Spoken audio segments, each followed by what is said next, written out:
Good afternoon. We're going to get started. Welcome, everyone, ladies and gentlemen, excellencies.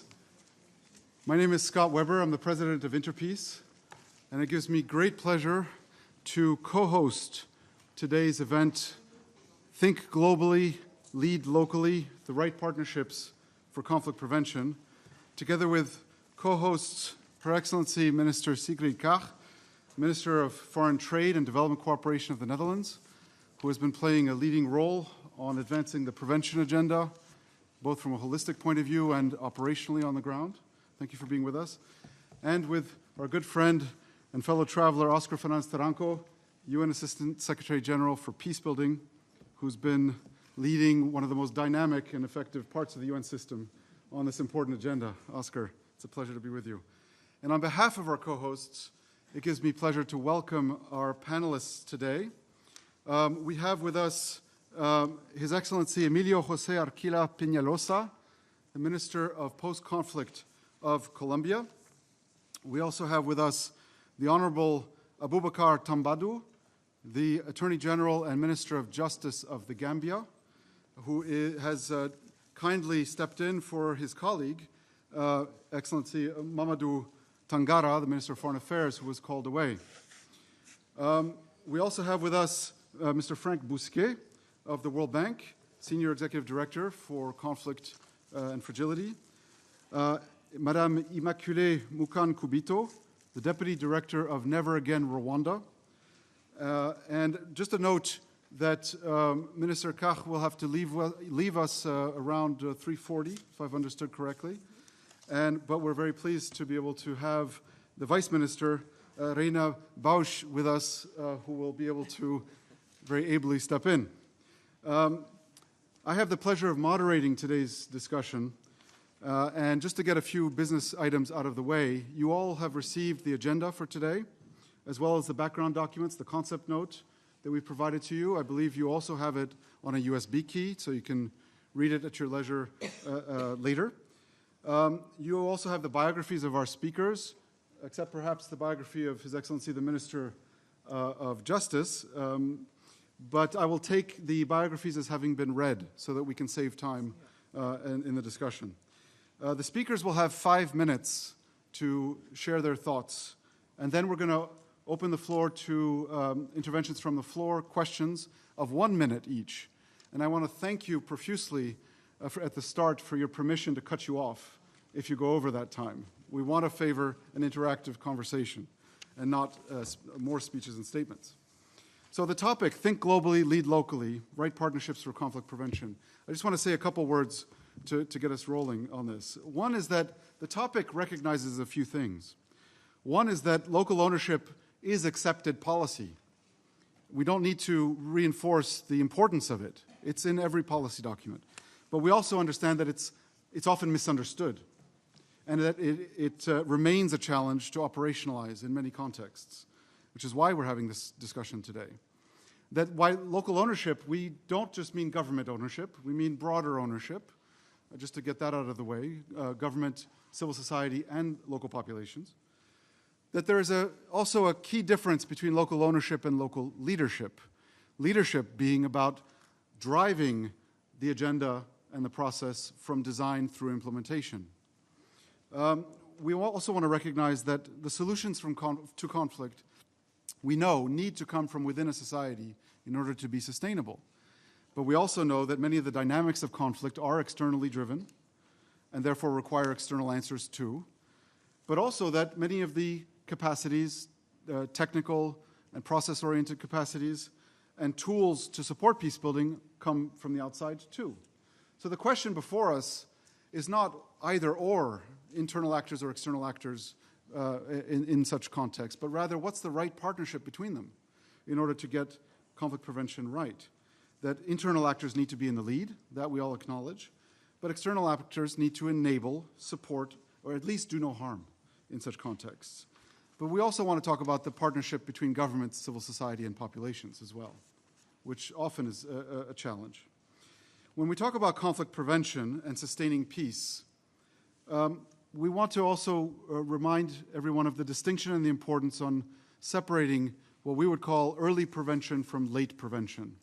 There's a danger in the prevention discourse to get stuck on a late prevention kind of mindset of the need to intervene once there's already a little fire in order to stop it from getting worse, a surge of diplomacy, or et cetera. What we want to focus on more is what we would call early prevention, which is to work on the underlying dynamics and causes of conflict, but also on the important institutions, formal and informal, that need to be strengthened to manage conflict nonviolently in these societies, which we would call more early prevention. There are three main objectives for today's event. The first is to identify the challenges, the barriers, and the opportunities to get this partnership right. Two is to highlight successful examples of that, and we have several on the panel today. And three, we want to identify and propose practical solutions about how we can move this agenda forward. To begin and to launch us off, we have a short 2-minute video that we would like to show you that just puts this in context. Thank you very much.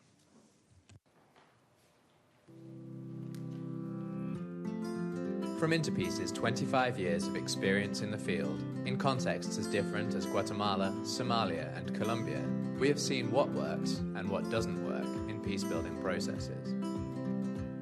Peace cannot be imposed or imported from the outside, but needs to emerge from within a society. Local leadership is about active participation and inclusive dialogue with local people and communities so they can resolve conflicts without violence. Mbele tulikuwa tunawaza akose mzungu ndio anaweza kuleta amani, akose president wa republiki ndio mwenyewe anaweza kama anapigana ndio ataleta amani, lakini kwa mwisho tulikiaona kama amani ni sisi wote, kila mtu anaweza kucontribute kwa kuleta amani. This locally owned and locally driven process ensures trust and social acceptance, making peaceful change truly effective and sustainable. These examples demonstrate that the resilience comes from the community itself. Capacities already exist from the local leadership and resources.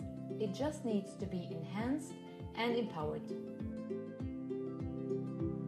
International actors can support locally led peace-building processes by identifying, fostering, and strengthening local capacities, and by ensuring peace-building efforts are rooted in society.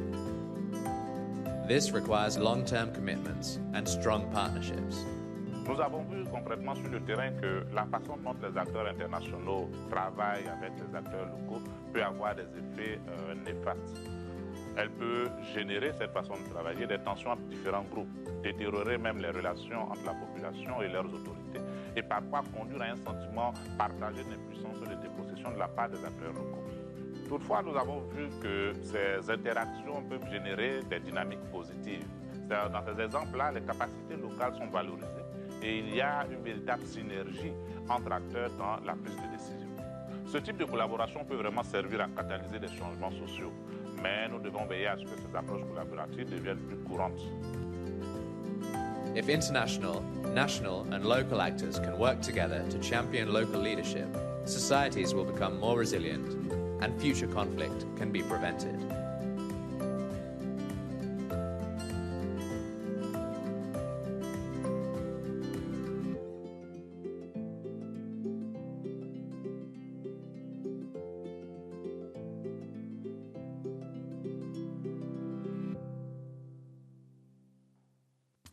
Thank you very much.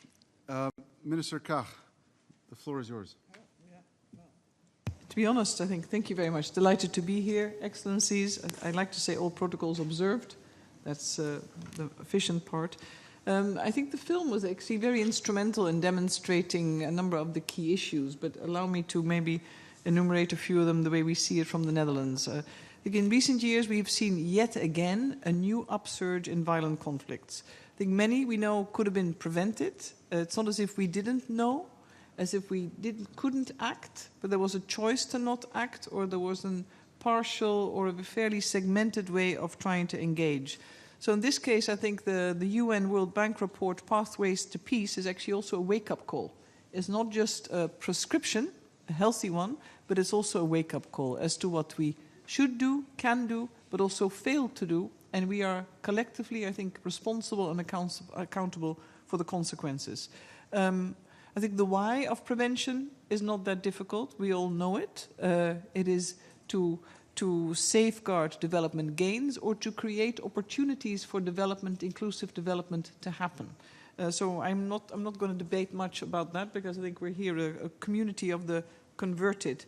Now, when it comes to the Netherlands, we have made, and I suppose I've borrowed a little bit from my UN time, I benefited from the fact that the SG had adopted the prevention agenda. So when I took this post in the Netherlands, I said, let's be coherent and let's think like-minded and connect to a global discourse, which is prevention in a big way. Not just conflicts, but prevention long-term, systematic, in a sustainable way, which really means that we focus on the entire SDG agenda with a particular drive to achieve SDG 16. For me, SDG 16 is the critical one, it's an essential one, because it's what we hope all societies to be. And if we connect everything to SDG 16, we will also build and operationalize the prevention agenda. From the Netherlands perspective, we do this in many different ways. We co-lead, we co-chair the International Pathfinders Task Force on Justice, but those are elements of the bigger picture. Because ultimately we know, if you look at a lot of the issues, prevention related, but you want to achieve sustainable inclusive development, you look at competition over resources, you look at those who have access, those who are excluded, those who are marginalized, and those who have the means to continue to oppress the other. In that sense, history or the story doesn't change significantly. That, I think, is the depressing part, because you can see a repetition or the déjà vu of new films of conflicts yet to erupt, whilst we have analysis and the toolkit, but we need political will. We need to underscore and reinforce the importance of prevention. Just because it didn't happen doesn't make it any less important. Prevention is also a cost reduction if you want to be extremely cynical about it, but I don't think we are in a community of the cynics. What we need to focus on, of course, is the building of legitimate and representative institutions and channels where discourse and discontent can be managed. Now, integration, I've spent with my former colleague Oscar quite a lot of time talking coordination, integration, integrated approaches. I think we all know what we mean, and we also know, if we've tried to apply it, how hard it is. That even within institutions, within government, within international organizations, it's quite a challenge to properly work from an integrated analysis to integrated action. This is where more effort could save resources, allow us to be more impactful, and clearly, I think, build a different type of society. But the integrated approach is not something to be underestimated. From our perspective, it is really built on joint analysis, which I think Frank Bousquet of the World Bank will talk about. Joint data, joint responsibility, selective action that is complementary. And that, I think, is very important, and we don't do enough of that. The second part, it speaks to the video, and I will wrap up as well, otherwise I'm over my 5 minutes. I'm fearful of our chair. Is the building of local partnerships and strengthening that local voice. Again, it sounds almost like a 101 development, and clearly we haven't achieved it yet. And we need to do that in all spheres and in all sectors. To give voice, to give meaning, and not just, indeed, I thought it was very interesting that the lady said that we always thought that the white man would come and bring peace, or our president would fight for peace, and that it's a game changer when you create responsibility, you truly empower, but you also allow local forces and actors to lead on the investment, lead on the choices, the same as we would in any municipality in the Netherlands, frankly speaking. Right. You fear most you're the electorate of city A, B, and C, because they know where the garbage needs to be collected, and they know which school isn't working, and they know where crime rates are the highest. So what is different in other countries? Only because conflict has altered the equation. That, I think, doesn't make it right. It makes it more complex, but the fundamentals are the same. So I think we owe that as well to really allow for the same standards of leadership and ownership to be given. Last but not least, we remember that in 2015, the Tunisian, the National Dialogue Quartet won the Nobel Peace Prize for one big reason. They invested in dialogue in a meaningful way. They accepted from the outset it was a process of more than give and take, and that they traveled the journey together, and they have enabled part of the answer, Tunisia to travel in that very difficult time frame towards a democratic political process with some of the ups and downs if you look at outcomes, but they're there ready for the next equation. Back to SDG 16, I think we need to value it much more in a more meaningful way, in a powerful way. We know that all SDGs have champions. I think we should all be a champion of SDG 16, because otherwise, without a focus on SDG 16 unpacked, prevention will be a speech, and it will be out of reach of many countries and societies. And that's, I think, a big loss when we look at the future of humanity. Thank you. Thank you very much, Madam Minister. I'd like to turn the floor to Minister Emilio José Arquila Peñalosa of Colombia. The floor is yours. 5 minutes, please. Okay. Thank you very much, and I am very pleased, and in behalf of President Duque, thank you very much for choosing Colombia for this panel. Thank you for the opportunity to talk about Colombia and some aspects of President Duque's government aiming to the terms of preventing conflicts. In relation to the FARC ex-guerrillas, Colombia is facing a transitional moment. We are in the midst of a political transition, economically and socially empowerment to face the post-violence scenario. As President Duque expressed in a joint meeting with Jean Arnaud, Chief of the United Nations Verification Mission in Colombia, we are undoubtedly interested in continuing to move forward in the process of demobilization, disarmament, and reinsertion and reincorporation of the people who were part of the FARC guerrilla. Obviously, this is under the principles of truth, justice, and reparation, and no repetition.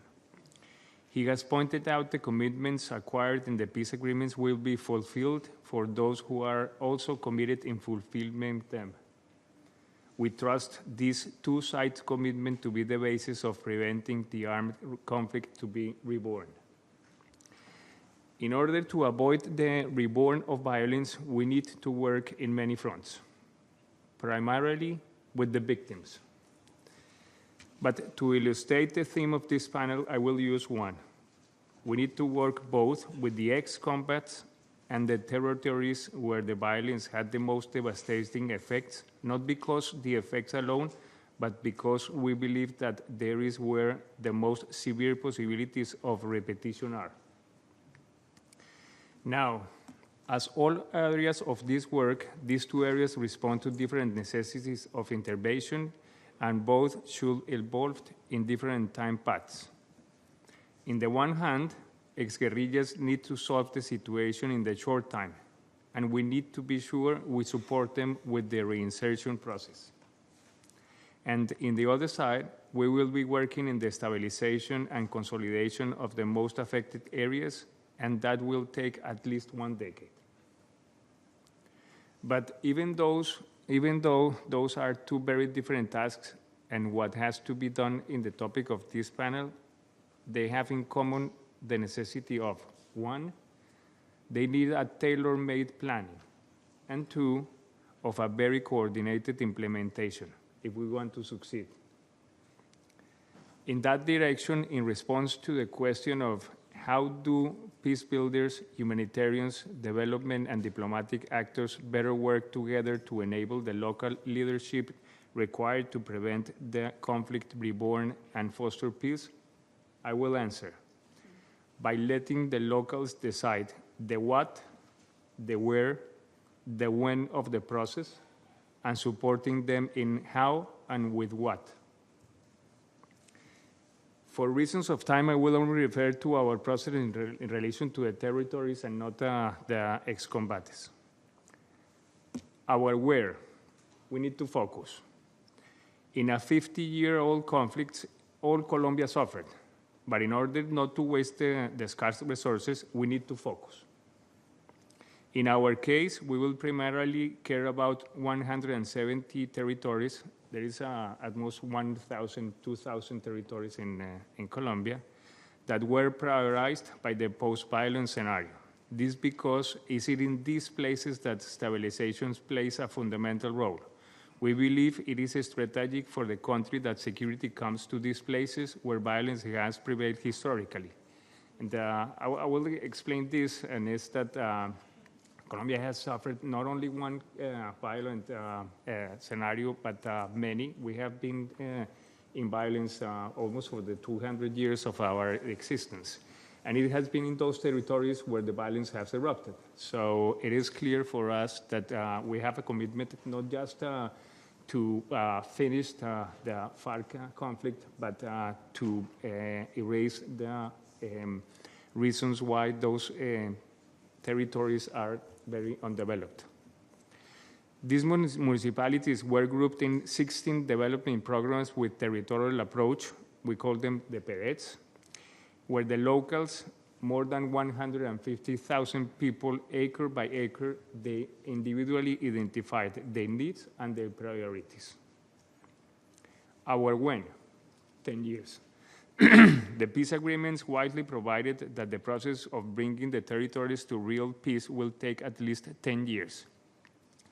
Because this is not a process that we started, that we should start every 4 years. What we can achieve doing this government will be fundamental. We must project the stabilizations of these territories as a state policy and for it to last at least other 3 governments. Now the common how. Now, achieving the goal is something that can only be done with the active participation of every interested party, with all possible aid, help, and support. And there, the lack of leadership by the Colombian government and the inclination of goodwill participants to improvise are, in my own view, great risks. And I will take 30 seconds to explain that. These are territories that are very undeveloped, very, very undeveloped. So when you ask what is the difference between going to a city and going to these places, I will tell you that there is a big difference in my view. Because when you plan an intervention in a city, you know what there is there. So you need what is lacking. When you go to intervene and you want to bring progress to places where there is, and I would say this colloquially, nothing, you need to make a plan. And you need to make a plan because you cannot take into account what else is there. So that I will say that it is the difference, and that is the big risk about the aid that will not come within the plan that the people have made. Instead, we need to act in a one-way convincement. We need to act in accordance to the same where, what, and when. We need to act correctly. Because of the magnitude and the complexities of the task, there is no other way. It is necessary that all ministries and agencies in Colombia, all the 170 municipalities, the total of the countries and multilateral support and ONGs and others articulate with each other and collaborate in an harmonious manner. Thank you very much, Excellency. I'm going to turn the floor now to Minister Tambadou of the Gambia. Thank you very much. Good evening, everyone. All protocols respectfully observed. I'm delighted to be here to share, from a practical point of view, the Gambia's recent experience, as I believe that our experience in the Gambia offers many useful lessons about local leadership and global partnership on conflict prevention and sustainable peace.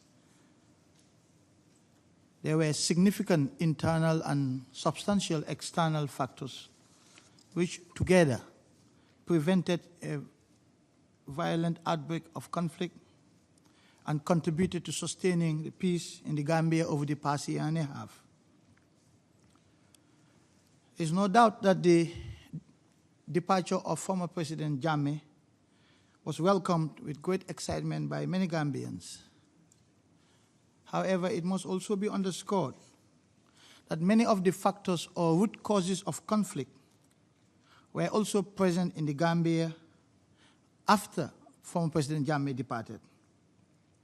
Decades of authoritarian rule characterized by gross human rights violations, including torture and forced disappearance, arbitrary arrest, detention without trial, and murder perpetrated by state agents, a deeply polarized society based on ethnic and political considerations, indoctrination and incitement of ethnic hatred through constant and continuous spewing of hateful propaganda targeted at certain ethnic communities, political persecution, impunity for politically motivated crimes perpetrated by state agents, and of course, poverty. History, as we know, is replete with examples of countries where a confluence of these factors has significantly contributed or given rise to conflicts, particularly in the African continent.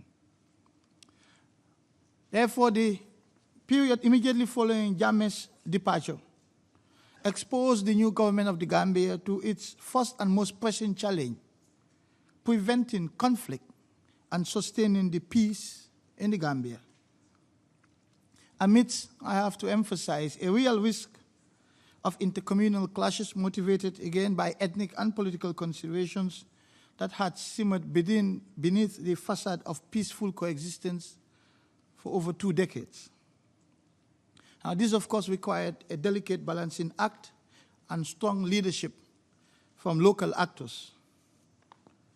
There was a need to reassure all sides of the ethnic and political divide, especially supporters of former President Jammeh, that there shall be no witch hunt against any person or communities for the excesses of the Jammeh government, while at the same time reassuring victims and their families that justice will be dispensed, but only through due process of law, respect for the rights of all Gambians, and in a fair, transparent, and stable environment.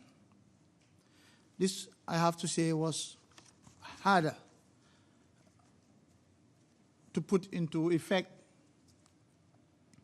as there was a lot of tension at the time in the country. But it was absolutely key that getting this right message, this balancing message out to the communities across and very fast was absolutely fundamental. Now, of course, there's no doubt that local actors in various ways have played a leading role to ensure that conflict was prevented in the Gambia and that peace continues to be sustained a year and a half on. But we couldn't have achieved this without external intervention as well. The timely, again I underscore, the timely intervention of the international community, including the United Nations, the regional grouping ECOWAS, the African Union, all of whom adopted a common position on the Gambian crisis and encouraged former President Jammeh to hand over power peacefully. But that wasn't all. The continued engagement of the United Nations through the Peacebuilding Support Office, that is actually the pillar of support for our transitional justice process in the Gambia, which we have rolled out since early last year. And one of its key successes so far is the fact that it's been led, driven by local Gambian leadership, that there is consultation with Gambians across the board from the political divide, that is those who are supporters of former President Jammeh and those who oppose him, and the fact that they have we're successful to get a buy-in of these processes by both sides continues to help us sustain the peace in the Gambia. I've just been told that my time is up, but I would welcome an opportunity to further elaborate on these processes. Thank you. Thank you, Mr. Minister. It's been a moving experience also watching the leadership in the Gambia take on such huge challenges and continue to take on these huge challenges. Thank you for sharing that with us. And we'll come back to that in the subsequent Q&A as well. I'd like to turn the floor now to Immaculée Mukankubito of Rwanda. Never again, Rwanda. Say a few words. You have 5 minutes, Immaculée. Excellencies, ladies and gentlemen, since the end of the genocide perpetrated against Tutsi in Rwanda in 1994, the country has currently recovered and is stable. Several policies have been set up. Transitional justice through the combination of retributive and restorative justice contribute to the advancement of the national unity and reconciliation. However, rebuilding the social fabric, personal and collective resilience destroyed by a century of divisionism, cycle of violence, the dehumanization, and the genocide of proximity is a long journey which requires collective effort. In 2015, Never Again Rwanda, a national organization, in partnership with Interpeace, international NGO, launched a program with 2 pillars, societal healing and participatory governance. And the program vision is to contribute to the consolidation of a peaceful and inclusive Rwandan society, enabled to overcome the wounds of the past, to peacefully manage conflict and diversity, as well as empowered to influence programs and policies responsive to citizen priorities. Today, I will talk about healing as a foundation for reconciliation, conflict prevention, and active citizenship, in contrary to passive bystander. Knowing that the transmission of trauma, wounds, is a big challenge for conflict prevention, not from survivors, but also perpetrators. The main strategy of the healing axis was to establish safe spaces for group therapy among community and youth of different backgrounds, complemented by dialogue on sensitive issues, psychoeducation session to build local leadership capacities.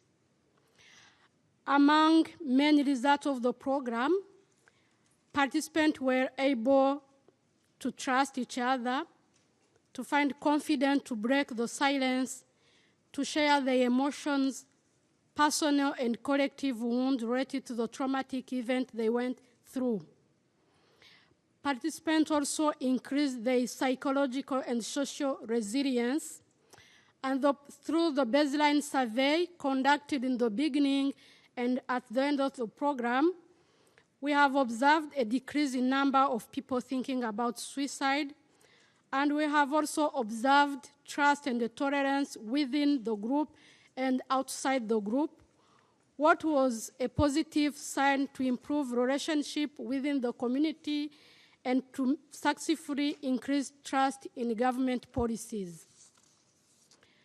The fact is that trust and tolerance increased is crucial and has an impact on conflict prevention because it gradually contributes to reconstructing social fabric, increased empathy and critical thinking to deconstruct identity stereotypes.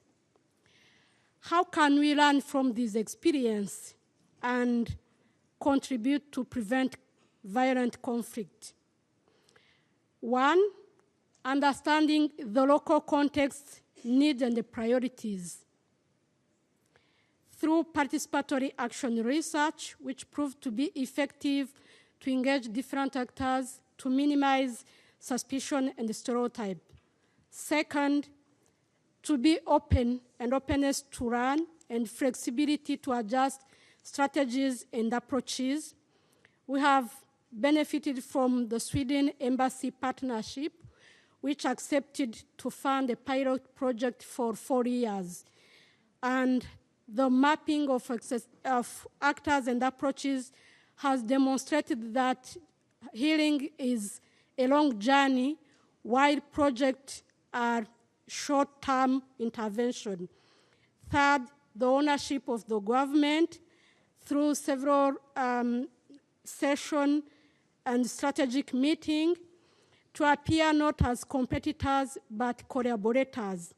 Fourth, managing the political space is crucial, and building collaboration between all actors and minimize and decrease the suspicion and mistrust between public institutions, private, and civil society.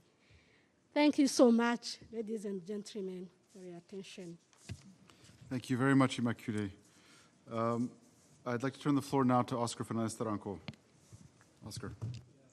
Scott, I realize how quickly 5 minutes goes by, so I put my timer and I'll stop where it stops. Basically, let me just welcome everybody in the room. I think today's event actually speaks to the heart of what many in this particular table are trying to address, which is how we link the global thinking to the local practice through partnerships, which is very well represented here. We have representatives of member states, of regional organizations, civil society, ministers, activists.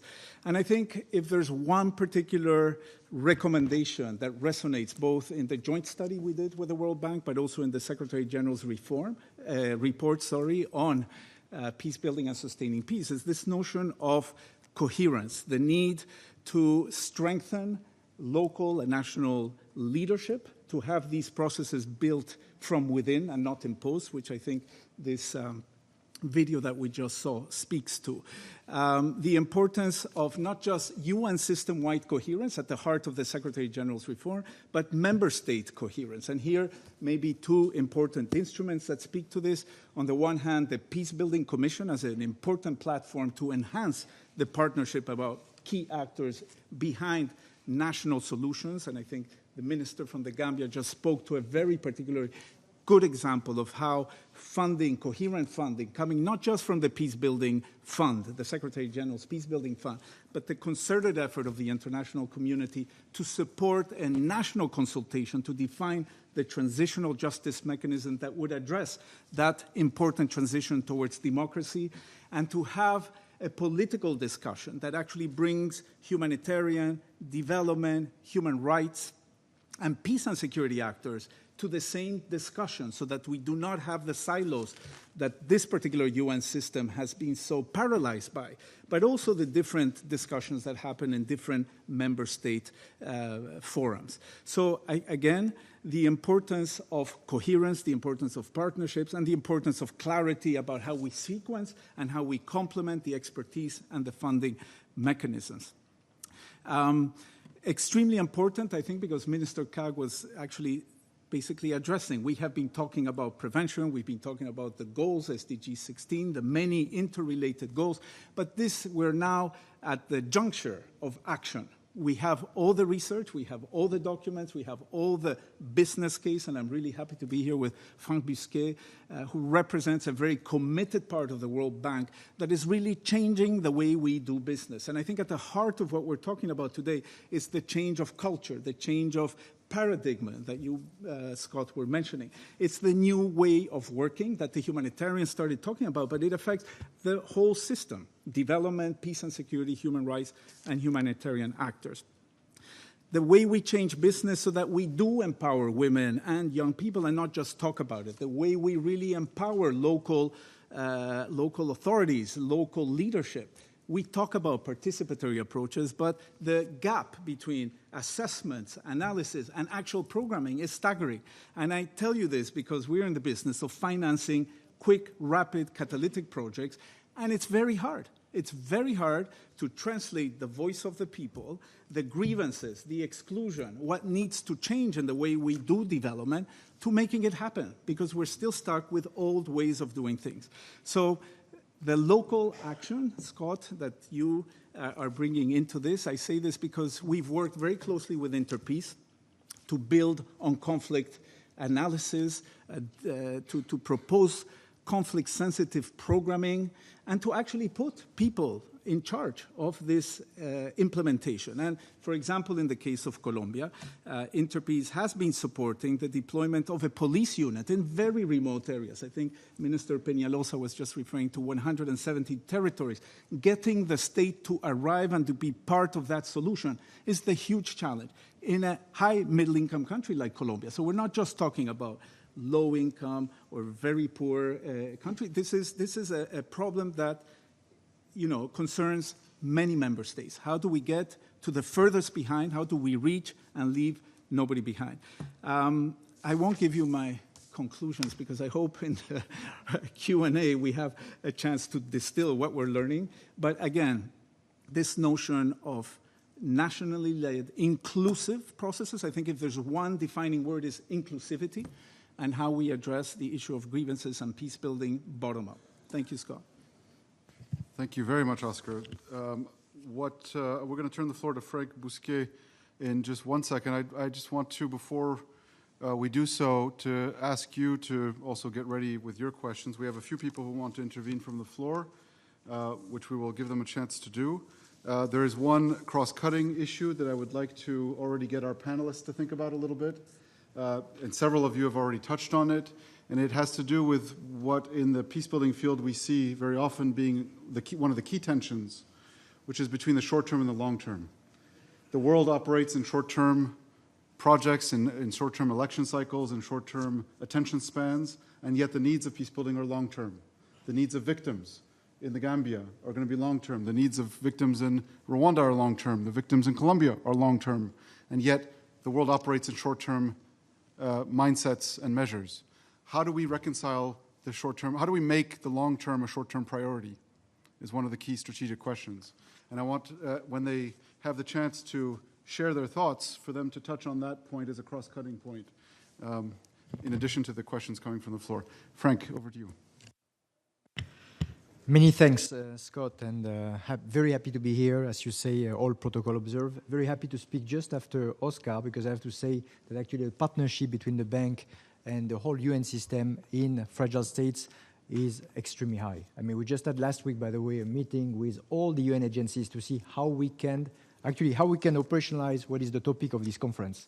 So basically, how do you work concretely and don't talk about it, because we are all convinced. We know that we can do it all. I mean, the World Bank is convinced that no development actors can succeed in fragile states without partnering with the other key actors that bring comparative advantage. Humanitarian actors, when you deal with refugee crisis, partnership with UNHCR is essential. Security, peacekeeping actors, when we work in Central African Republic, guess what? All the design of our projects, but also our assessment, are jointly. In fact, we work with the peacekeeping missions of the UN who can tell us when there is some space for development. So it goes to that point. So I just want to bring a little bit, Scott called me this morning, say, please make it very clear. We want to see the World Bank supporting nationally led operation. So I'm going to focus on that. I'm not going to make the case for the prevention. You have this report. You can go online. It's about saving life and making sure that development actors are not working in silo, but working with all my partners here and supporting countries and supporting civil society. So I think for us, it's very clear. It's more a question about the how, then do we need to do differently. So 3 quick points. First, prevention. Prevention is essential. I think clearly I would like to say that conflict prevention is central to our approach in fragility, conflict and violence agenda. So you could tell me that's fine. Is it just at the level of your strategy? That goes well beyond. First, for any fragile countries, we need to develop, and we are doing in partnership with other organizations, some what we call risk-resilient assessment.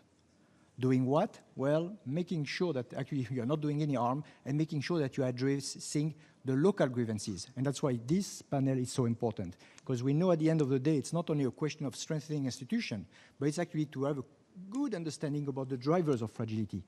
Is it at the local level? Is it at national level? Is it because some part of the society, whether it's ethnic groups, in certain cases, there is elite capture? Is it about women? Is it about youth are feeling excluded? Is it about sharing natural resource, which honestly in many cases is the case? If you don't tackle those issues, those drivers of fragility, then any support, regardless of the financing, will not be provided in an efficient manner. So now, consistently, we are carrying out those diagnostic tools, which I think are extremely very important. Secondly, we are working in partnership with the EU, the UN, to what we call recovery peacebuilding assessment. I think Mr. Karg mentioned it. Why is it so important? Because at the end of the day, we start from a shared understanding about the issue. We are about to launch in many countries. We have done in Central African Republic, in Cameroon, in many other countries. What we do is that we are trying to leverage the comparative advantage of each institution. And I think this is extremely important.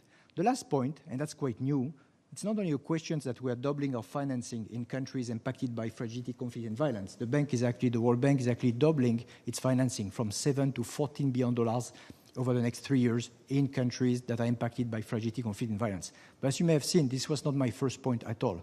The whole point was, strategically, are you really focusing on the key drivers of fragility, and also are you providing the incentive? And that's actually, Scott, my last point, which is important, is that we have some new tool, and let's make it clear, tools are just part of the solution. What is very important at the end is that the grievances are being addressed, and they are being addressed locally and nationally. But, however, you can also incentivize, because it's very difficult to incentivize for prevention. First, because you don't always see the result, and that's a big issue that we are all facing, but not only in low-income, middle-income countries, in any countries. It's very difficult to convince a parliament to invest when you don't see yet the result of the prevention. So what we have done is that we have received actually additional funding for about $1 billion for the first time as part of the IDA 18 for fragile countries that help us to provide the incentive for countries that are willing to commit resource and action to address grievances. So we have actually in Niger, in Nepal, in Tajikistan, in Guinea, those programs that are really looking at youth exclusions, that the whole sharing of natural resources, all the local grievances that I mentioned before, and they are being supported by projects, operations for the first time that are, of course, not led by the bank or by the UN, but actually led locally, because at the end of the day, let's not forget that local actors are the ones on the driving seats, and nationally. So as you can see, financing is actually one piece, but more importantly, it's really recognizing the importance to focus on what is the topic of the panel today, prevention, prevention, prevention, but also trying to provide sometimes the incentive, and at the end of the day, providing the diagnostic tool that are shared so that at least what we analyze is completely shared with security humanitarian actors, and that was not the case a few years ago. So we are trying. I think humility is important. Programs are so complex that we are really understanding that we cannot work alone. It's more a question of how to do it, and we are working in this direction. Thank you. Thank you very much, Frank. That was very, very helpful. And the bank has really been on a transformative journey in helping to shape also the rest of the field. So thank you. I'd like to start by opening the floor to, and we have a few people who've asked for the floor already. Mr. Rüdiger König of Germany would like to say a word and ask you if you can keep it to a minute. Thank you. Probably even be shorter because I can only commend the panel for the comments that I've heard. And let me say a couple of sentences that might be a little bit provocative as well. First of all, we understand that prevention is inherently political. Conflicts are not prevented through projects and programs alone. All measures for prevention and peacebuilding need to support a political process towards peace. And where those political processes do not exist, they need to be initiated. Second, to address the root causes of conflict, prevention, in our view, needs a comprehensive approach of foreign development and security policy. But these efforts should not be standalone efforts. As Frank has just been saying, they need to be in support of peace processes, they need to be coordinated, and they need to follow coherent political strategies. Finally, as an example, since 2012, we have supported Tunisia through a range of projects within the realm of the German-Tunisian Transformation Partnership, as we have called it.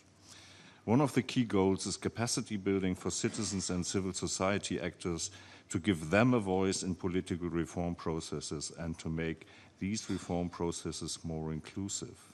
And what is the most important part of this, and with this I finish, we do not push local or national leaders into an ownership of a process we have designed. Thank you very much. Thank you very much, Mr. König. I'd like to turn the floor to Mr. Marcos Gomez, Director General of the UN and Human Rights in Spain. Gomez, are you here? No. Okay. Then we'll turn the floor to Vivian Rios Balbino of Brazil. Okay, good. Saving time. Then Carmen Laus, Director, International Organizations Division in the Estonian MFA. Please, the floor is yours. Thank you for the presentations. It was very interesting to hear. I limit myself to one comment and one question. On behalf of Estonia, very much support the outcome document of the World Bank Pathways to Peace. And we have the same view that the vital task of governments is to invest into inclusive societies. When you hear local voices, then it's possible to maintain the peace. We understand that it's a long-term process, but we have learned that you have to hear all the voices and therefore work together. And the question is the same, that how to engage with the governments, to engage with all representatives of their societies to sustain the peace and to prevent the conflicts arising from the misunderstandings or developments in the society. Thank you. Thank you very much. We have a further question. We can already get to the next one from Jordan, Ambassador Mr. Shajat Majali.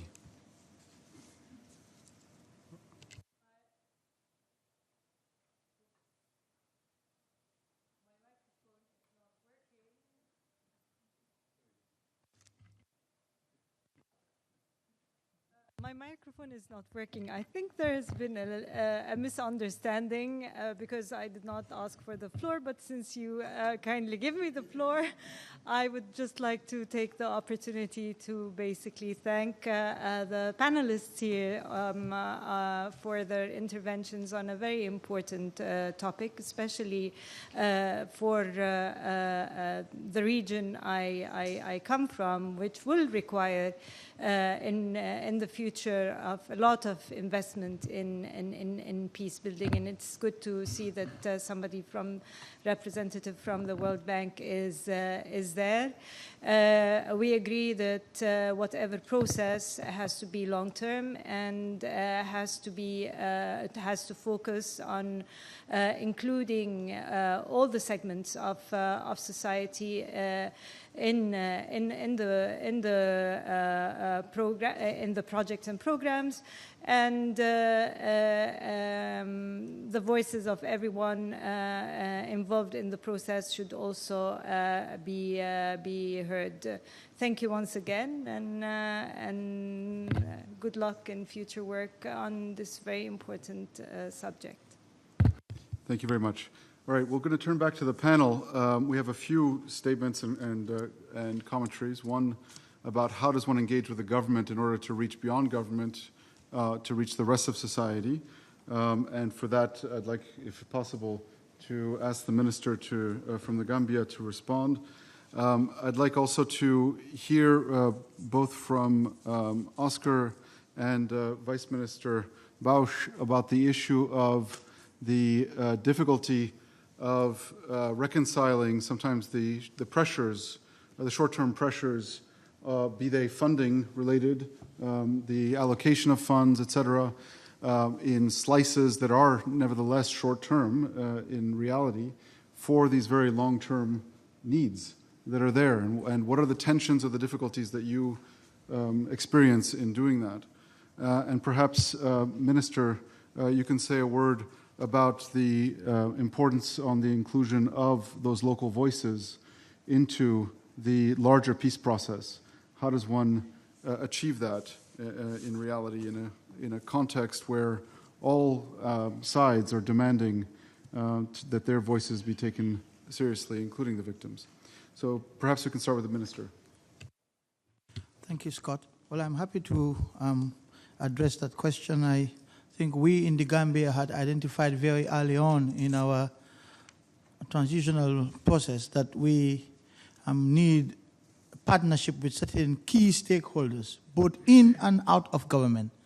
And the two stakeholders we identified as needing some institutional reform process was one, the private media, and two, civil society organizations. So we view civil society organizations as an important partner for many, many reasons.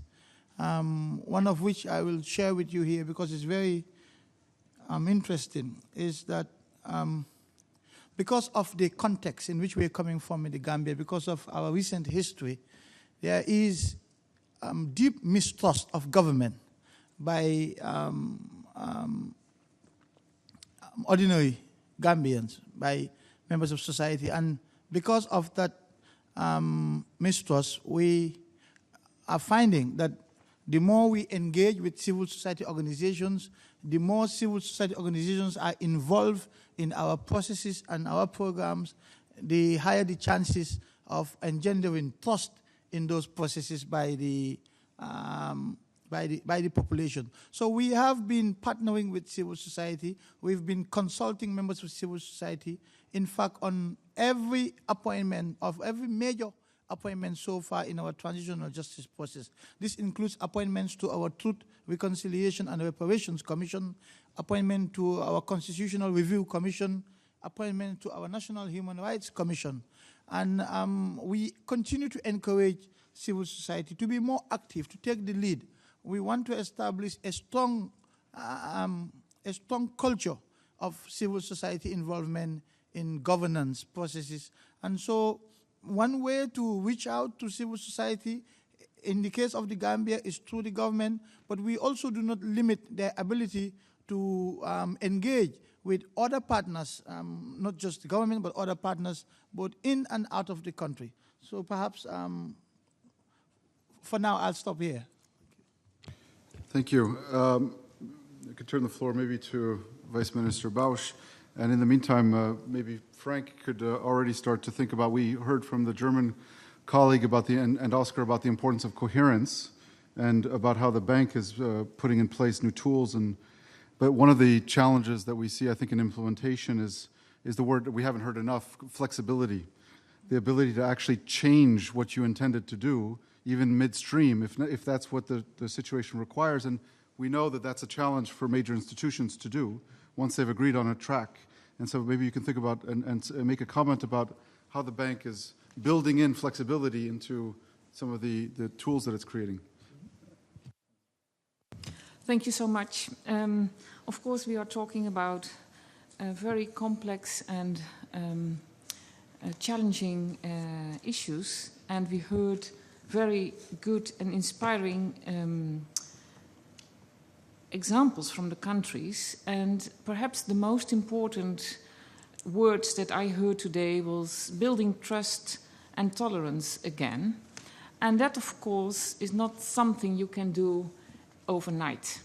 There has been a real breach between neighbors, between citizens and institutions, between citizens and governments. And as you, my colleague, the minister from Colombia, said, this is very precarious. It's something, it's so deeply enrooted in those people who suffered for so many years. Violence in their direct environment and every day, and generations lived with it. So a short-term response, of course, is nothing. We need to think how then, because yes, unfortunately, donors do have short cycles of support. And I must admit, it's also for the Netherlands the case. We do try to build on experience and have a longer term perspective. But at the same time, there is, I would say, the fashion of each and every government again. So there is a real challenge. So the best way that we can support those long overhauling processes is to invest in people and build capacities.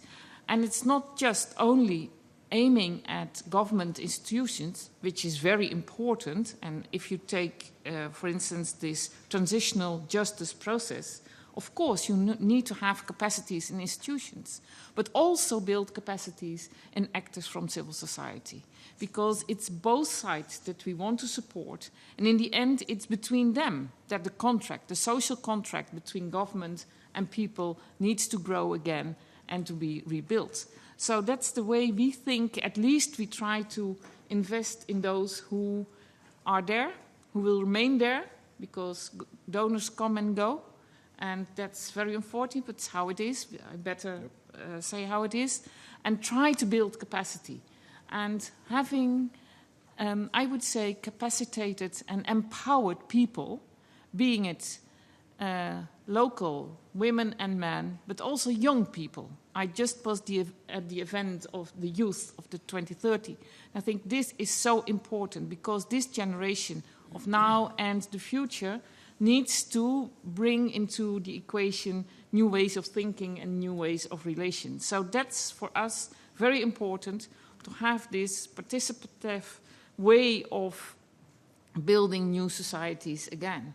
And of course, we can support, but we can't do it. It's up to the local people that needs this support from donors, but it's them who will, in the end, make the difference. So that's what I can say, and I am proud that we work together in Colombia.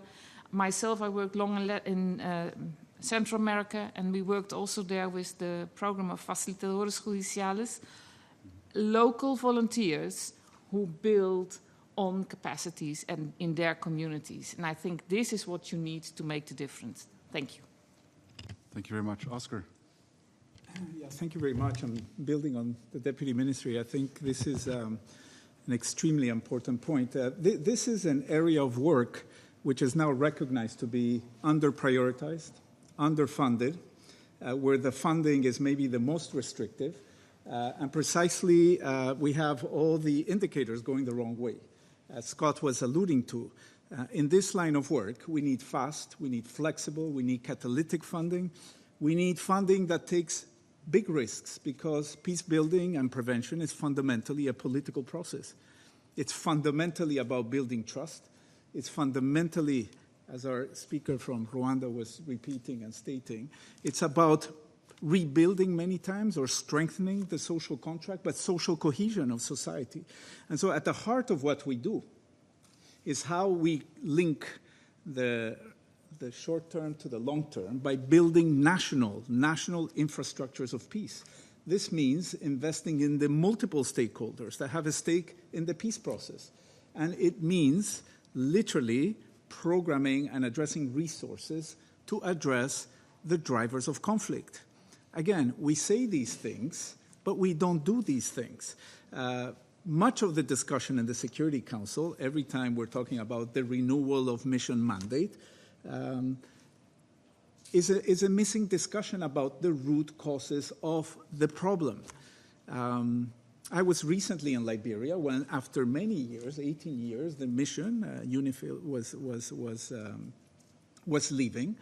And many of the national Liberian actors would tell us the root causes of the problem were not front and central of the functioning of this mission, which was reconciliation, which was transitional justice, which was to address the grievances. And so, again, this is a very difficult subject, and as Minister Peñalosa was saying, this is about identifying the what, the when, the where, the how. And for this, you need very fast and very flexible funding. And there is one particular instrument that I happen to be managing in support of many of the colleagues here and sitting. It's the Secretary General's Peacebuilding Fund. He has seen this as a central element of the reform and has called for a quantum leap in contributions. Why? Because the results are there. The catalytic nature, the proof of concept, which requires not much funding, just like the project in Colombia. Interpeace started a process that then became sequentially supported by much bigger donors. So this is not about anybody particularly doing the whole thing. It's about partnering. It's about finding local solutions.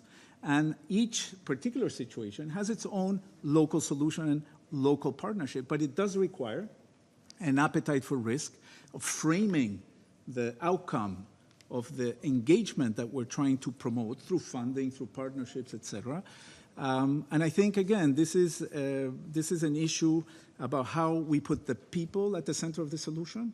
And the last point is, I think, the gender and youth promotion initiatives that we have been launching in very close consultation with civil society addresses this notion of reaching, remote areas to bring the presence of the state and society to bear in the solutions of people and vice versa. So, again, it's a financing, and it's a mental, and it's a programmatic, and this is not easy, and it needs to be prioritized. It is under-prioritized, unfortunately. Thank you. We're going to hear in a second from the minister from Colombia, but I want to first just prepare Immaculée, if you could say a word afterwards about what the vice minister was talking about, investing in people because it's about their relationship to their authorities, it's about the social contract. What I just got back from the DRC, there are parts of the DRC where it's estimated PTSD, post-traumatic stress disorder, is in the range of about 80%. How can you possibly function in a society? How can you be a productive member of society and develop your area when you have such deep trauma? And Rwanda has epic levels of PTSD as well. So the relationship, the ability to develop a society also means investing in people's mental health, in things that we don't necessarily think of as peace building, but that are absolutely central to the ability of that social contract to be. So if you could say a word on that challenge afterwards. We'll turn the floor to the minister, then go to more questions and come back and hear from Frank and Immaculée and other panelists. Sure. Minister. Thank you very much for the question. I would say that I do not see a problem between short-term funding and long-term funding, as long as there is appropriate planning according to the causes of the violence that you are facing.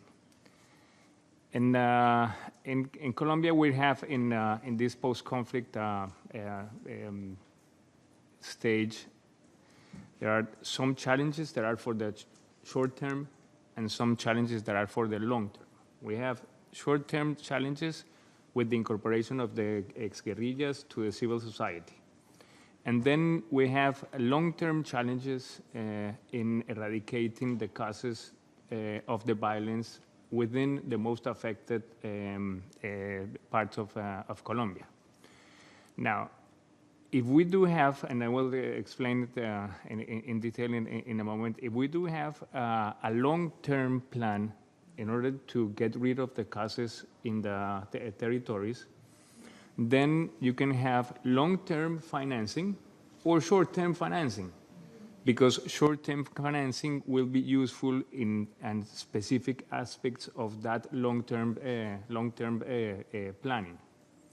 So the issue, the main concern, the main objective is to have a coherent and systematic long-term plan in order to use long-term financing or short-term financing, because not everything in a long-term plan needs to be a hydroelectric powering engineering project. There are some things that in a long-term planning are short-term. How are we doing it in Colombia? In the peace agreement, there was provided that there needed to be local planning. And that local planning took about 1.5 years. It was a very detailed planning. It involved, as I mentioned, more than 150 people. And that is not 150 people making the planning for the whole Colombia. There is 52 million or 55 million. There is for the region that is more affected, that is around 3 million people. So this is 5% of the population looking acre by acre, what are their needs. And then that was divided in 16 plans. So we have 16 specific plans for each one of the sectors that were more affected. And that is by law, that it is mandatory that we incorporate that in the national planning that will last for at least 4 years. So it goes down and it goes up, And if we are successful with President Duque, and I am sure that we are going to be, we will lift the basis during these 4 years of a long-term planning. So I do think that what that means we have developed a methodology that embraces the needs of the people. This is, I mean, in every detail they did it, and it came from the people to the government. And if we are good enough, and I am sure that we are going to do it, we will incorporate that into the national plan, and that will determine the way that the two next governments should do it, enabling short-term financing to be incorporated in a long-term program. Fantastic. Thank you, Minister. I think the example of what Colombia has done on that could really shine a light for others and provide a bit of an example. It'd be great to do a bit of a case study on that to share with others as well. We're going to turn back to the floor. If you have a specific question, please do raise your hand. I have three people so far. One from Mercy Corps, Tiro Samba Diallo. Are you here? Is that you? Yes? Okay, I'll give you the floor. Then we have a colleague from IOM who asked for the floor. Is the colleague from IOM? Okay. And then we have our colleague from Sweden. So you have the floor.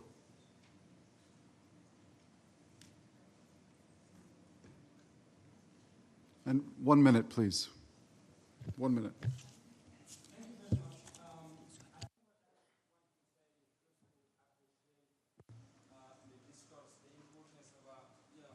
Thinking globally and leading locally. That means building the local capacity is really key into, one, prevention, but even response by itself. And if I take the example of the Sahel countries in West Africa, and especially in Mali, where you have youth that are really getting engaged into conflict and addressing the root causes, which are much more related to insecurity. And you know, that the broken link between government and the population itself, and then becoming, you know, a context of more kind of militarized system, make it really difficult to intervene.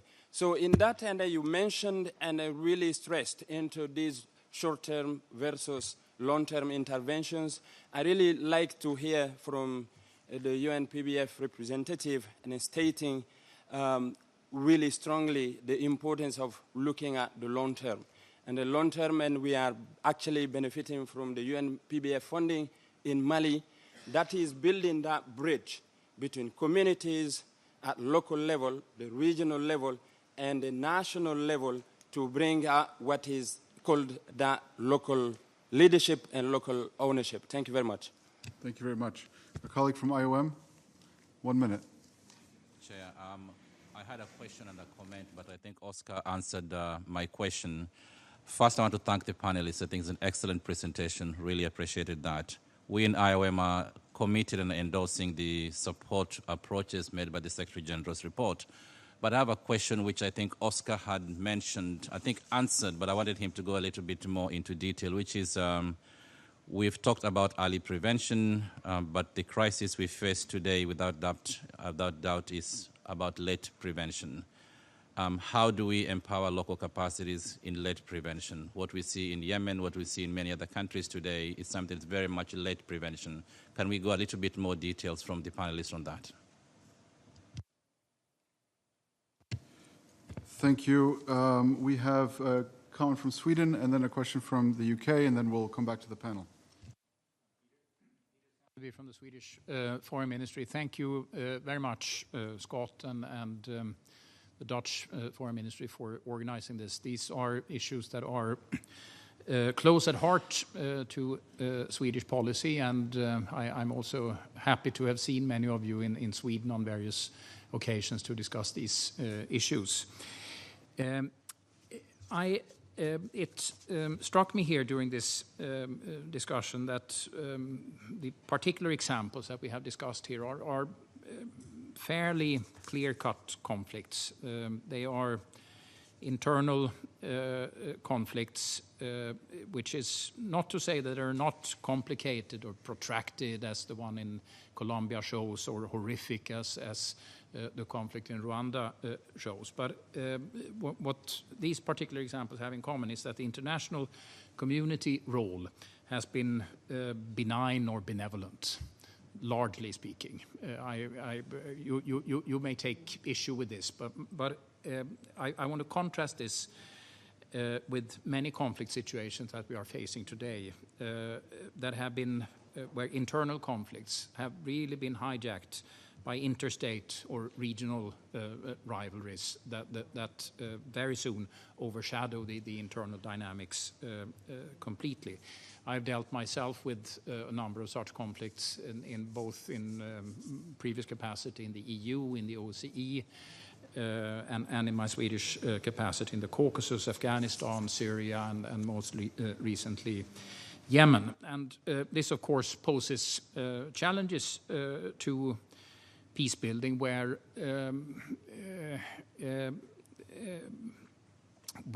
the issue essentially is to build peace, to manage what could possibly be described as an incomplete and ugly peace.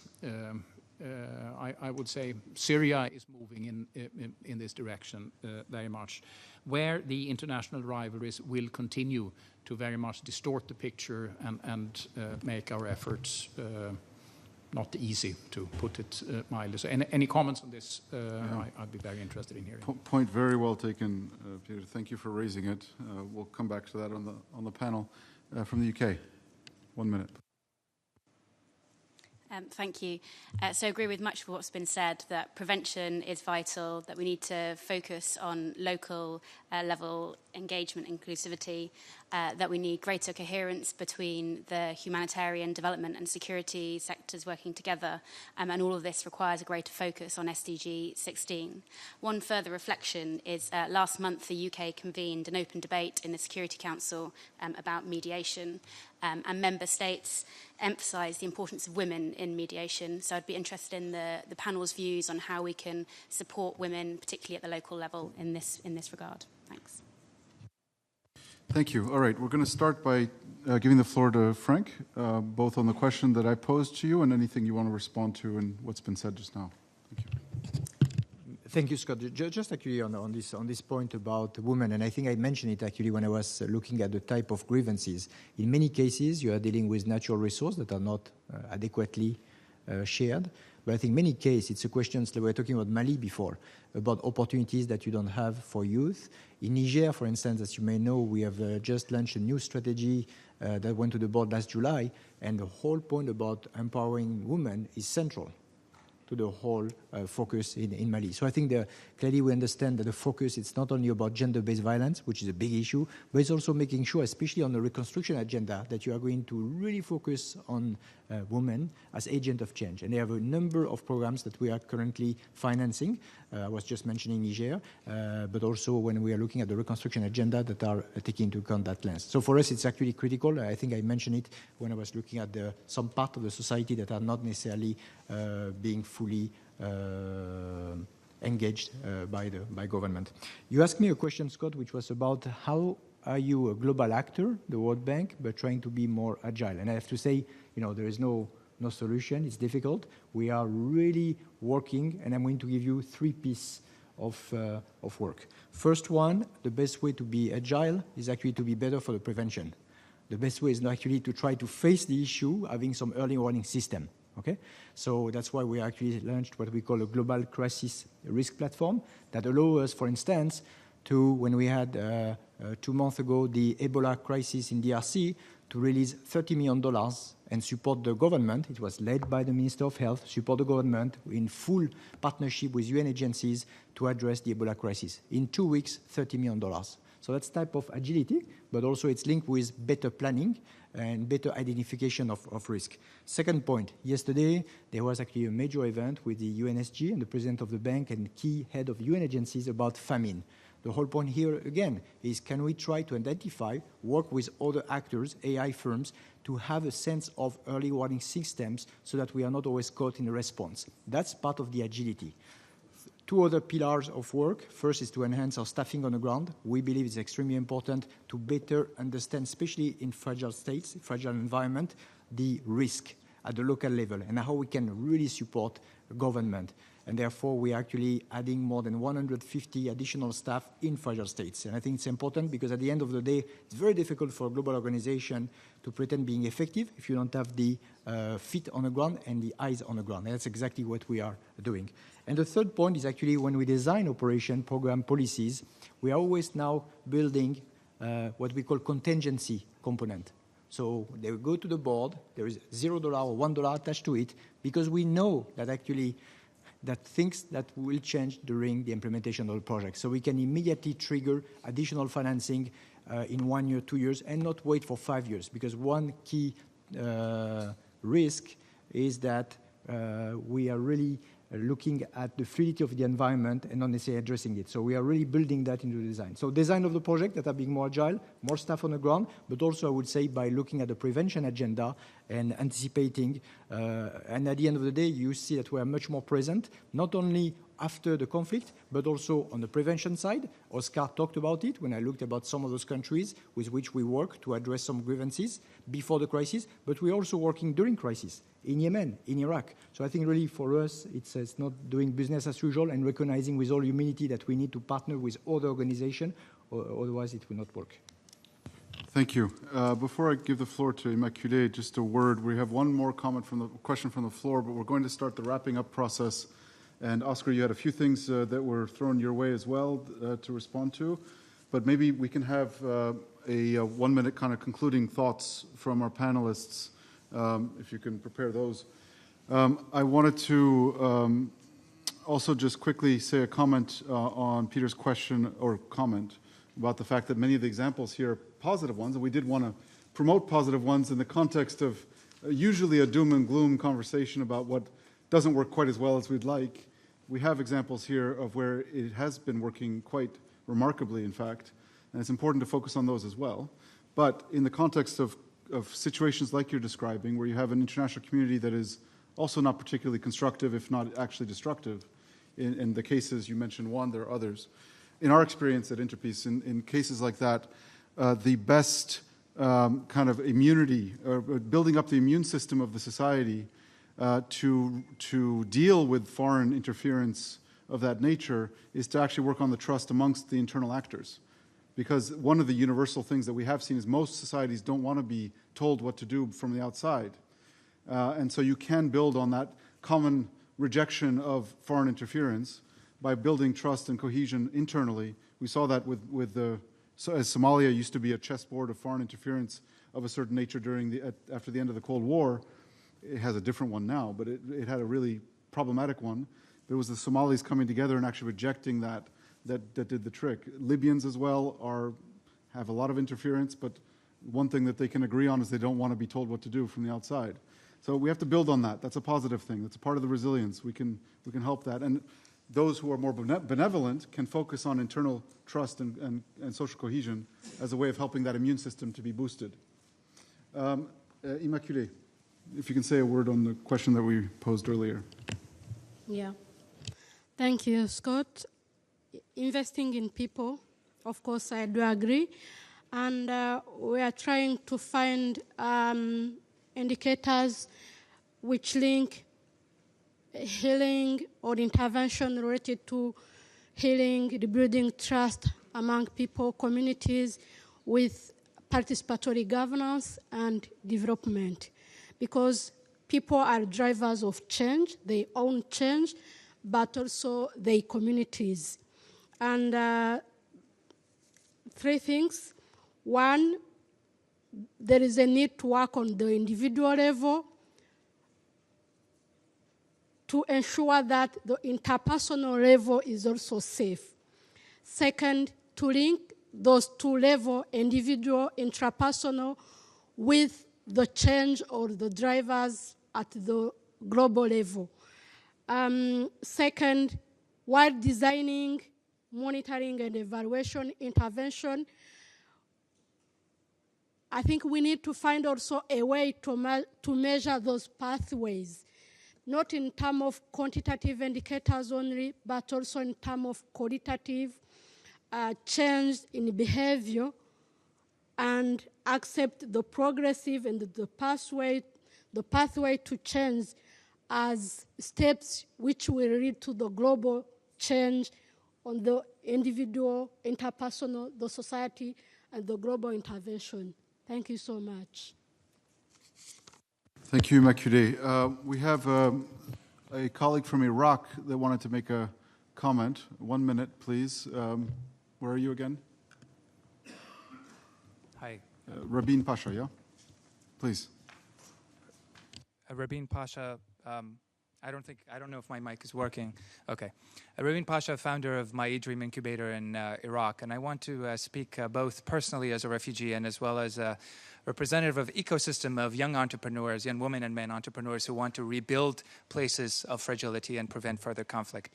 You know, I'm going to be a bit direct because we don't have much time, Your Excellencies. I'm just a private citizen and multilateralist, but I think at a time that we need more investments in the multilateral solutions and institutions, and the SG himself has been asking for non-traditional actors and non-traditional voices to be represented. My concern is that our same institutions that we talk about who are implementing are operationally, systematically a bit set up for failures. They're not just paralyzed, they are in fact paralyzing. I'll give you a quick example. Suppose there's an incubator and a new approach to engaging young women and men entrepreneurs that's independent, that springs up out of nowhere. There could be, and there has been, and I've seen that and others have seen, political forces get in the way. They ask them to join, to work in one city or another. They get excluded, they get put aside, and then they get advocated against, and then it ends up not happening. That's at the local level. At the global level, advocates on behalf of some of these institutions get all the way to the highest level of multilateral institutions whose visions they share. Their voices get passed on to second level, to a lower one, to another management. Some meetings happen, some ideas are taken. A couple of grants come out later, and the same key actors, unfortunately, sometimes get involved. And these new actors and the new voices and the new ways that you could bring in private sector investment gets put aside. And this, I think, is the gravest danger that we face here. So I'd like to ask the question specifically, and I've followed your leadership both at the World Bank and the UN ASG for peacekeeping.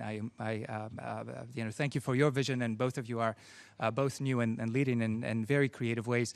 The ASG just recently announced the new strategy on technology, and I think that is a critical window of opportunity to engage new voices and new actors and funding for multilateral leadership, especially in preventing conflict.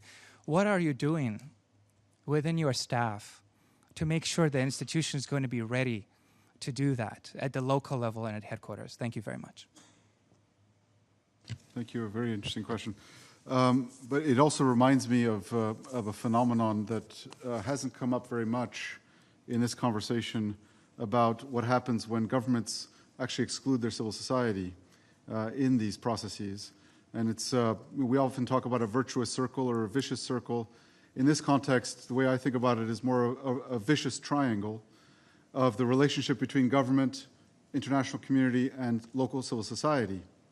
That often, if the international community is working too closely with civil society, government feels that they're the opposition.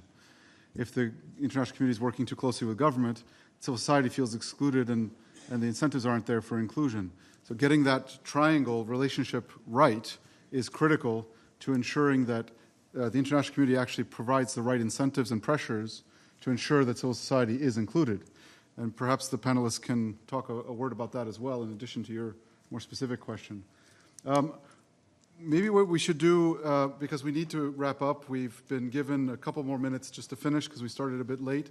Maybe some final thoughts. We can start with the Minister from Colombia and work our way down the panel. Minister. Thank you.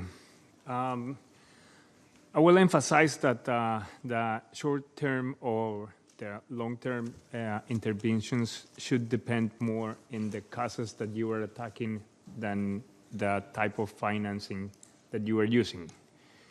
I will also mention that a good local planning, local planning will enable the joining of all types of aid without weakening the local leadership. It will also enable all parties to be interested to participate, no matter if they have been at the very beginning of the process or if they join further. And, I will end up emphasizing that the eradication of violence needs to erase the deep causes of violence. And for that, we need to work on the deep causes of it. And there is a challenge in that, because when you are working on the deep causes of violence, what you are trying to erase does not look like violence. It looks like poverty, it looks like inequality, it looks like absence of opportunities, but it's still violence in the heart.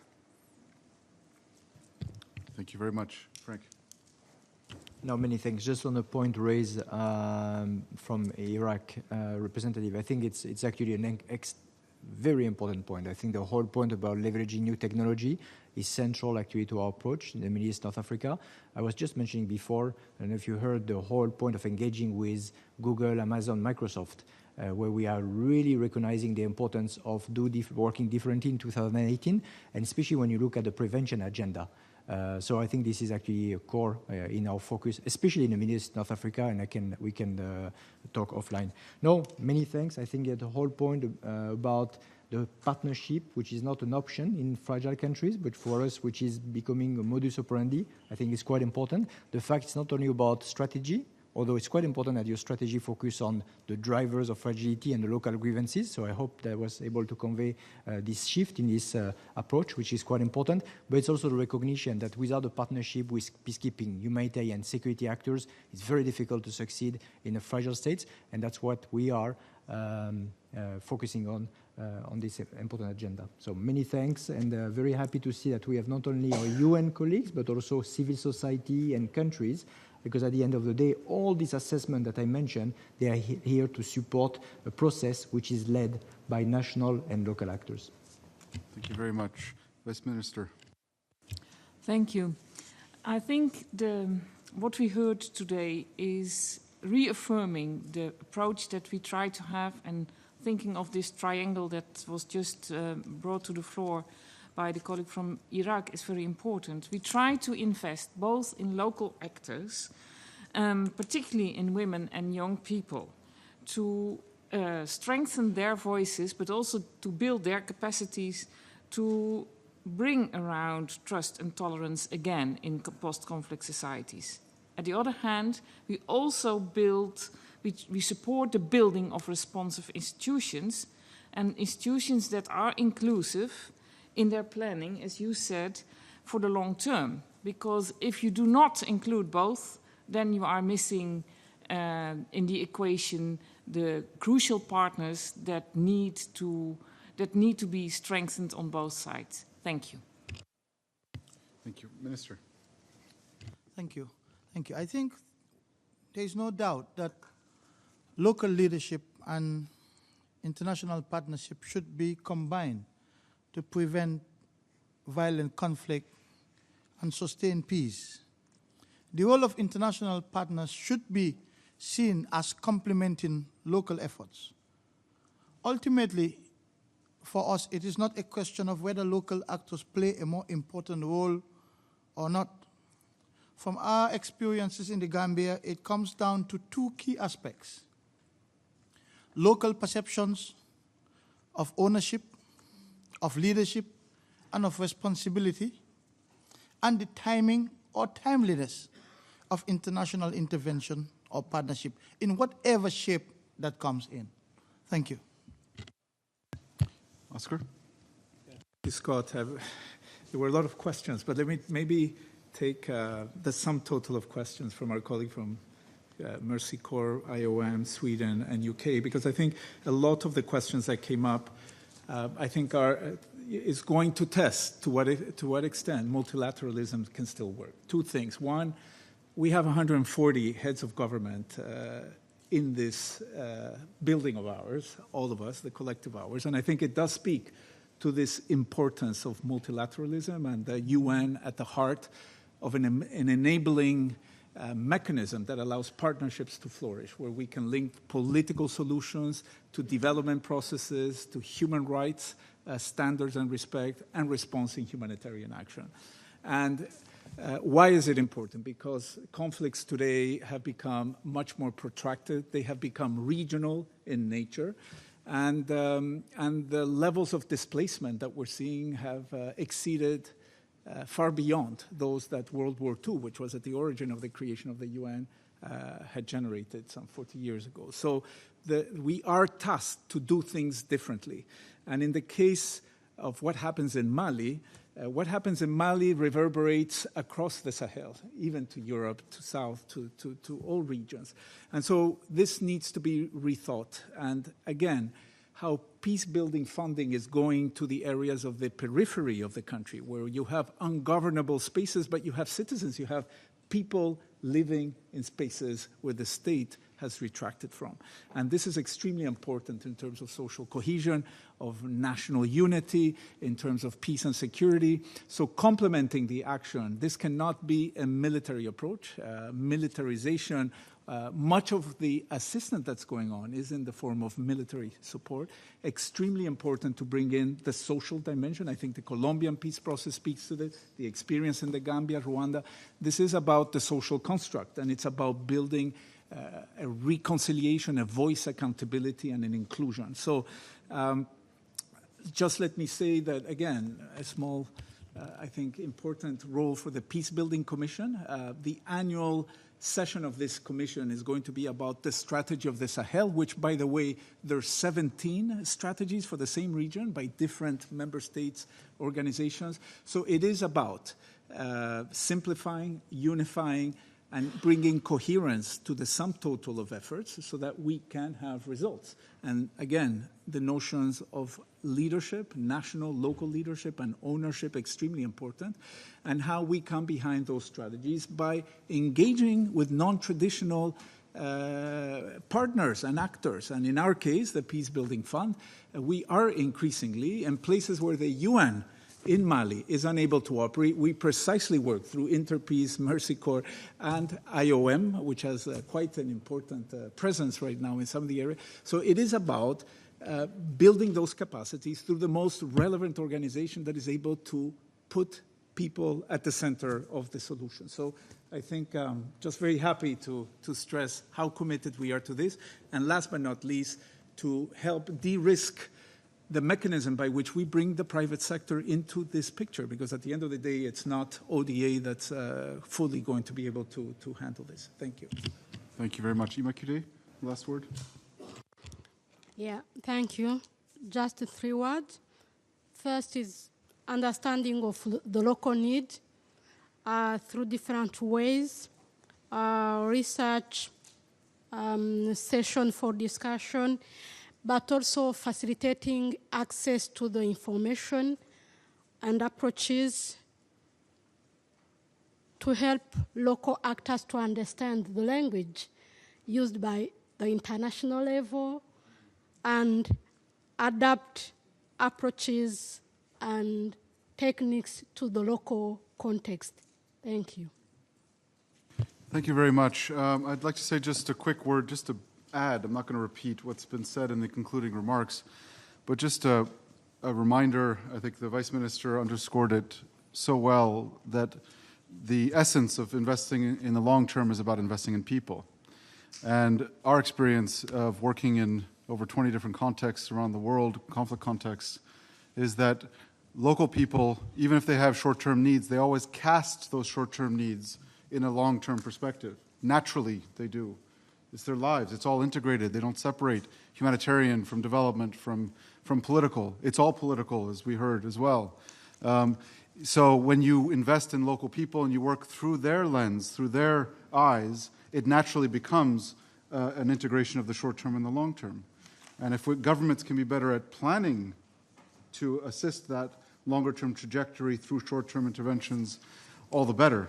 But I think that the general reminder for us all as we go away from here is that investing in people means naturally actually starting to look at the long term. Thank you very much. If you can join me in thanking the panel, I think that was very helpful.